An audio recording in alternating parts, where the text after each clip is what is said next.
Hello વિદ્યાર્થી મિત્રો, આજે આપણે જીકે એમસીક્યુનો આગળનો વિડીયો જોઈશું, જેમાં આવનારી એક્ઝામમાં પૂછાઈ શકે તેવા એમસીક્યુ હશે.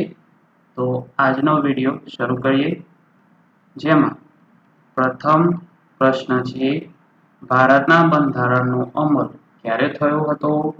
તો એનો જવાબ થશે 26મી જાન્યુઆરી 1950. આગળનો પ્રશ્ન જોઈએ, બંધારણ સભામાં રાષ્ટ્રીય ઝંડા સમિતિના અધ્યક્ષ કોણ હતા? તો એનો જવાબ થશે જેબી કૃપલાણી. આગળનો પ્રશ્ન જોઈએ,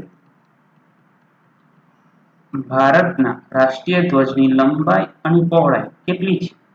તો એનો જવાબ થશે 3:2. લંબાઈ 3 અને પહોળાઈ 2. આગળનો પ્રશ્ન જોઈએ, કયા દિવસને કાયદા દિવસ તરીકે ઉજવવામાં આવે છે? તો એનો જવાબ થશે 26 નવેમ્બર. આગળનો પ્રશ્ન જોઈએ,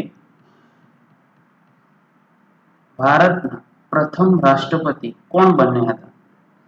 તો એનો જવાબ હશે ડોક્ટર રાજેન્દ્ર પ્રસાદ. આગળનો પ્રશ્ન જોઈએ, બંધારણ આમુખનો અમલ ક્યારે કરવામાં આવ્યો? તો એનો જવાબ થશે 22 જાન્યુઆરી 1950. આગળનો પ્રશ્ન જોઈએ, મૂળ બંધારણમાં કેટલા અનુચ્છેદ, ભાગ અને અનુસૂચિ હતી? તો એનો જવાબ થશે 395. અનુચ્છેદ ભાગ 22 અને અનુસૂચિ 8 હતી. આગળનો પ્રશ્ન જોઈએ, હાલમાં બંધારણમાં કેટલા અનુચ્છેદ, ભાગ અને અનુસૂચિ છે?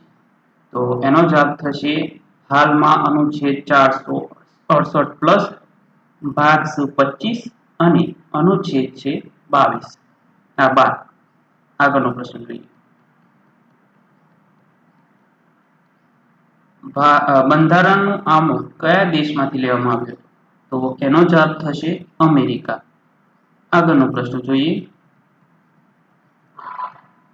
આમુખમાં અત્યાર સુધી કેટલા સુધારા થયા છે? તો એનો જવાબ થશે એક વખત સુધારો થયો છે, તેનો જવાબ 42મો 1976માં થયો હતો બંધારણ સુધારો. આગળનો પ્રશ્ન જોઈએ, આમુખ કેટલા વાક્યનું બનેલું છે? તો એનો જવાબ થશે એક જ વાક્યનું બનેલું છે. આગળનો પ્રશ્ન જોઈએ, આમુખમાં હાલમાં કેટલા શબ્દો આવેલા છે? તો એનો જવાબ થશે 88. બંધારણ બન્યું ત્યારે 85 શબ્દો હતા, પરંતુ 42મો સુધારો 1976માં 3 શબ્દો એડ થતા 88 શબ્દો હાલમાં છે. આગળનો પ્રશ્ન જોઈએ, આમુખમાં કઈ એક માત્ર તારીખનો ઉલ્લેખ જોવા મળે છે? તો એનો જવાબ થશે 26 નવેમ્બર 1949. આગળનો પ્રશ્ન જોઈએ, આમુખ અને બંધારણનું ચિત્રકામ કોના દ્વારા થયેલ છે, એટલે કે ડિઝાઇન? એનો જવાબ થશે રામ મનોહર સિન્હા, જેમની સહી આમુખના નીચે કરેલ છે. Thank you.